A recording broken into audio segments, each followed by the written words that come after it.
From Eyewitness News, this is 13 Investigates.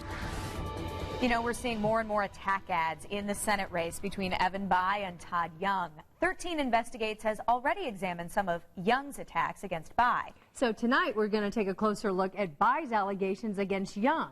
Should you believe it or not? Senior investigative reporter Bob Siegel is here to help you tonight decide. Right now, Evan Bayh is criticizing Todd Young for allegedly accepting illegal campaign contributions. Take a look.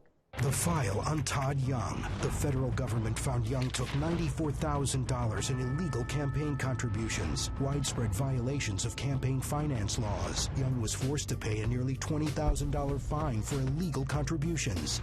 Should you believe it or not? Well, 13 Investigates has confirmed Todd Young's fundraising committee did accept more than $94,000 in donations that exceeded legal limits. Young's committee later paid back much of that money, but the Federal Election Commission said that was not done in a timely manner. Young's committee agreed to pay nearly $22,000 in penalties to settle the case, and it also paid an $8,000 fine because the Young campaign failed to issue proper notification when it received large contributions from more than 50 donors. So it's all true.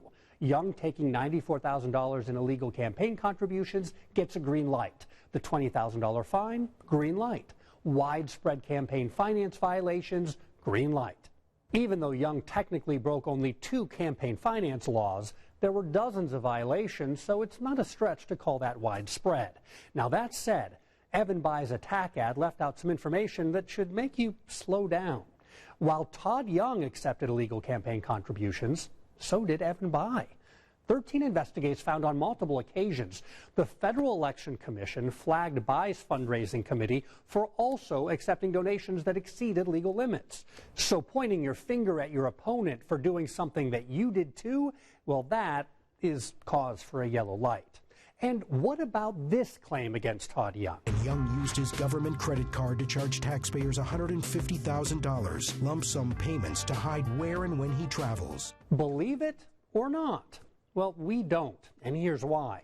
While it's true Young charged $150,000 in travel expenses on his government credit card over the past few years, there is no evidence to suggest he was trying to hide anything.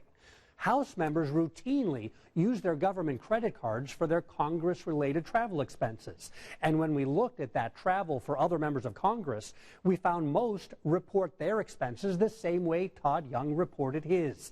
There's not a lot of detail reported, but there doesn't have to be. So to suggest Todd Young is trying to hide when and where he travels, that is a red light. Now stay tuned. This race has huge implications for control of the U.S. Senate.